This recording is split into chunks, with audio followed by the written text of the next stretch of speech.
तो पुण्यात्माओं, ऐसे तो आपको भी कोई कह सकता है कि आपके गुरु जी का ज्ञान ठीक नहीं, तो उससे प्रमाण लीजिए और फिर अपने प्रमाण दीजिए, और फिर भी आपको कोई भिन्नता लगे तो बेशक किसी को स्वीकार कर लीजिए। लेकिन दास ये दावे के साथ कहता है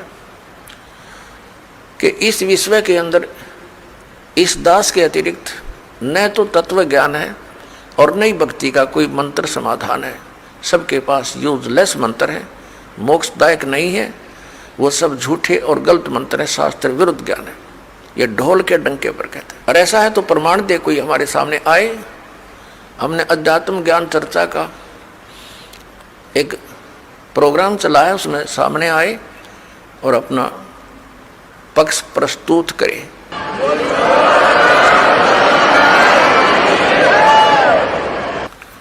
तो दास जो आपको कहना चाह रहा है वो इस विषय में है कि जो भक्ति आप करते हो और जो साधना ये दास बताता है उसके ऊपर आपको अविश्वास नहीं होना चाहिए, विशेषकर उपदेश प्राप्त करने के बाद। अगर फिर भी वो कोई अग्रम मग्रम करता, वो चातुर प्राणी है, उसने 1 2 4 20 हजार 2000 को मूर्ख बना रखा होगा, वो गुरु पद प्राप्त कर चुका है, उन औरों को अभी उलझाना ही चाहता है। अन्यथा इतने प्रमाण देखकर तो मूढ़मती भी इंसान समझ जाता है कि यह संत क्या बताना चाहता है। तो कहने का दास का तात्पर्य ये है कि जब आप उपदेशी हो जाओ उसके बाद आप दास के वचन सुनो और उनको फाइनल मानो। उपदेश लेने से पहले आप पूरी तर्क वितर्क करो, अपने माइंड से एक दूसरे के साथ करो कि ये कैसे लिखा है, ये ऐसे लिखा, फिर प्रमाण देखो। हमने तो अध्याय और उनके पृष्ठ नंबर और अध्याय नंबर, उनके श्लोक नंबर दे रखे हैं, आपके प्रमाणित ग्रंथ होंगे। पुण्यात्माओं, दास अपनी तरफ से एक शब्द नहीं बोलता, क्योंकि हम जीव हैं। जीव जो अपनी तरफ से बोलेगा वो यदि ग्रंथों से परिचित नहीं है तो जीव सतर का ही बोल सकता है। लेकिन दास ने उन सदग्रंथों को पढ़ा है जो गॉड गिवन है, और गॉड गिवन जो विचार हैं वो जीव सतर से बाहर होते हैं। गॉड गिवन परमात्मा दत्त जो ज्ञान है उस पर जीव सोच ही नहीं सकता वहां तक, तो उनको हमने फाइनल ही मानना होगा। दैट्स ऑल, ये समझ लेना। और ये आपको निश्चय हो जाना चाहिए कि दास जो बोलेगा वो सदग्रंथों से ही बोलता है। जो सदग्रंथों में लिखा है और जिसको हमारे धर्मगुरु समझ नहीं सके, दास उनको समझा रहा है कि इस सदग्रंथ का कहने का तात्पर्य ये है, ये न्यू का न्यू लिखा हुआ है, एज इट इज रिटन है, जो का त्यों लिखा हुआ है, और उसको हमारे धर्मगुरु समझ नहीं सके। बस इतनी सी बात है।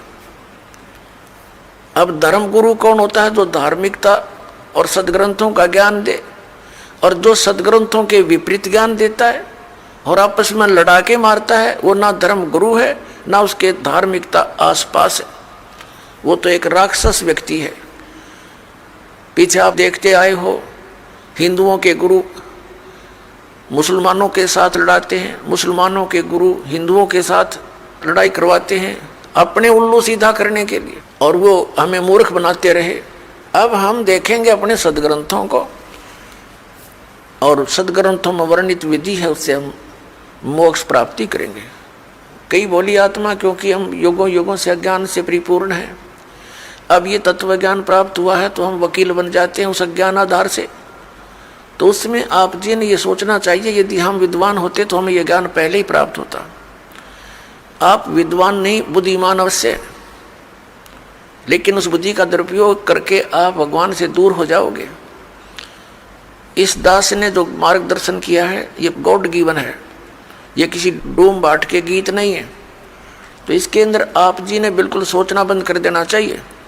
उपदेश लेने के बाद, उपदेश लेने से पहले आप बिल्कुल वकील बने रहो, खूब अच्छी तरह निरीक्षण करो हर एक बात का, और तब दीक्षा ग्रहण करो। दीक्षा ग्रहण करके अब यदि गुरु जी के वचनों में आपको अविश्वास होता है तो आपका नाम खंडित हो जाता है, भगवान से दूर हो जाते हो।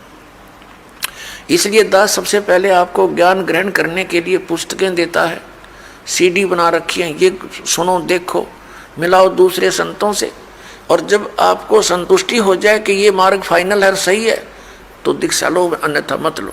तो जो दास फिर आपको जो भी ज्ञान दे, आप एक अच्छे विद्यार्थी की तरह निरसंशय होकर सुनो, श्रद्धा से सुनो, ब्लाइंड फेथ करके सुनो। पुण्यात्माओं, श्रद्धालु हमेशा अपने गुरुजी के वचन पर अंधविश्वास करता है और वही सफल होता है। लेकिन इस गुण का इन नकली गुरुओं ने दुरुपयोग कर लिया। जितने भी आप देखते हो ये संत और इनके पास गए हुए डिवोटी कितने समर्पित हैं। वो गुरुजी जो भी ज्ञान बताते हैं शिरोधार्य होता है।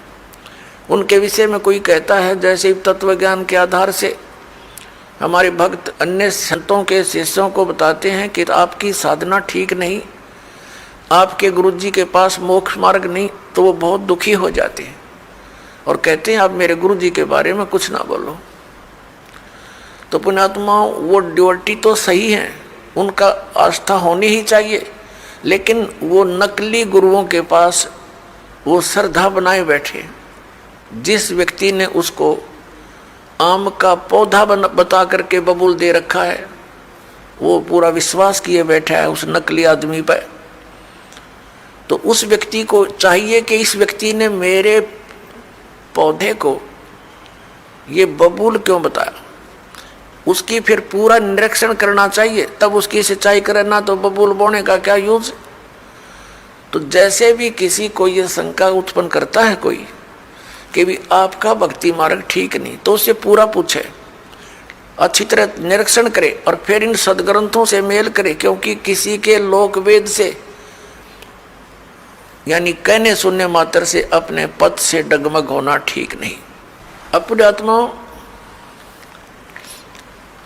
ये दास आपको जो ज्ञान देता है ये शास्त्र अनुकूल है। पवित्र श्रीमद् भगवत गीता, पवित्र चारों वेद और पवित्र पुराण, ये पवित्र हिंदू धर्म के श्रद्धालुओं के लिए शिरोधार्य हैं। और हमने शिरोधार्य का अर्थ होता है इनमें जो लिखा है वो सत्य है, और इससे बाहर कोई बताता वो असत्य है। असत्य डुप्लीकेट और सत्य ओरिजिनल। तो ओरिजिनल वस्तु से लाभ होगा, डुप्लीकेट से नहीं होगा। श्रीमद् भगवत गीता अध्याय नंबर 16 के श्लोक 23-24 में स्पष्ट किया है कि अर्जुन, शास्त्र विधि को त्याग कर जो मनमाना आचरण करते हैं उनको न तो कोई सुख प्राप्त होता है, न उनकी गति होती है, और न ही कोई सिद्धि को प्राप्त होते हैं, अर्थात यूजलेस। तो फिर फायदा क्या उस भक्ति के करने का। तो गीता अध्याय नंबर 16 के श्लोक नंबर 24 में तुरंत कहा कि इससे तेरे लिए अर्जुन कर्तव्य और अकर्तव्य की व्यवस्था में, यानी कौन सी भक्ति करनी चाहिए और कौन सी ना करनी चाहिए, सदग्रंथ ही प्रमाण है, उनको आधार मानना। सदग्रंथों के विपरीत कोई ज्ञान देता है उसको स्वीकार मत करना, वो गुरु ठीक नहीं। भावार्थ ये है इस पवित्र सदग्रंथ के इस श्लोकों का। पुण्यात्माओं, अब ये इतिहास है हमारे हिंदू धर्म के धर्मगुरुओं का, इनके द्वारा दिए गए स्पिरिचुअल नॉलेज का। इन आचार्यों और शंकराचार्यों और हमारे धर्मगुरुओं को कख नहीं पता था हमारे सदग्रंथ क्या बताते हैं, और ये के लोक वेद सुनाया करते थे। ये क्या कहते हैं कि जीव ही ब्रह्म है, अयम आत्मा ब्रह्म, ये आत्मा ही परमात्मा है। और फिर दूसरी तरफ कहते हैं श्री कृष्ण की, श्री विष्णु जी की और श्री शंकर भगवान की पूजा करनी चाहिए। बताओ, और उधर देवी की पूजा करते हैं और इनको भगवान बताते हैं। इनके विषय में लिखा है, स्पष्ट है कि ये भगवान है ही नहीं जिनको ये भगवान बनाकर हमें पूजवाया करते थे। तो पुण्यात्माओं, ये सौभाग्य आपका कि परमात्मा ने आपको शिक्षित किया, इस दास को अध्यात्म ज्ञान युक्त किया। अब देखना पूरे विश्व में यह ज्ञान जाएगा और सब मानव का कल्याण हो जाएगा। बोलो सतगुरुदेव। अगर आप ये वीडियो YouTube पर देख रहे हैं तो हमारे चैनल को सब्सक्राइब करें और बेल आइकन को दबाना ना भूलें। अगर आप Facebook पर ये वीडियो देख रहे हैं तो हमारे पेज को लाइक करें।